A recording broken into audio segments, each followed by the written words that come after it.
I was outdoors in a rough, almost agricultural setting. I was looking at a long, overgrown embankment. Two men were standing there, an older one and a younger one. The younger man was evidently upset about the fact that the older man had inadvertently mowed down some tulips belonging to or planted by the younger one previously. The older man had taken a bright red tulip with a length of stalk left on it and pushed it into the ground, seemingly trying to convince the other that it would grow all right. Neither the young man nor me were remotely convinced of this. The scene changed to what appeared to be a huge, professionally tended garden of the type usually found at stately homes. There were one or two people standing around, most notably Boris Johnson. A chauffeur-driven car, a Bentley I think, although I did not see the front, swished into view and stopped in front of us. A toffee-nosed woman in the back appeared to sneer at us, and then the car drove off.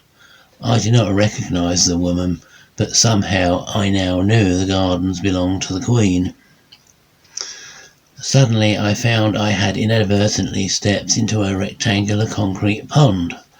I was standing in the middle, knee-deep in green water, surrounded by projecting weeds and lily pads. I couldn't get out. Boris offered me a hand, but he couldn't get me out either. And there the dream ended, and my thoughts on it. It seems to me the dream was a warning regarding the oncoming fate of the world. You can easily relate the characters to the current unravelling political scene. The gardener with the youth clearly represents the working classes, grasping at the last dying remains of their jobs. The youth also suggesting the future in dire straits, and the tulip the coming end of the natural world. The helpless middle classes losing their livelihoods are symbolised by the bumbling, useless Boris, in his own way, maybe with the last vestige of conscience, extending a pointless, dysfunctional hand. And the woman in the Bentley clearly represents the lofty upper classes who couldn't give a toss as long as they think they'll still have their excessive creature comforts.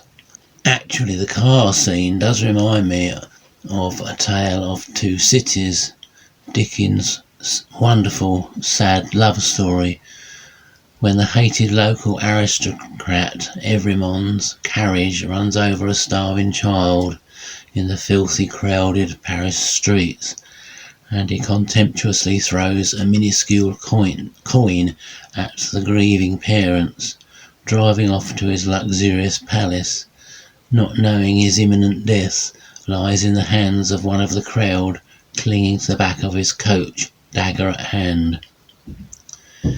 This was on the eve of the French Revolution, and like the ruling classes then, I rather think ours also feel untouchable.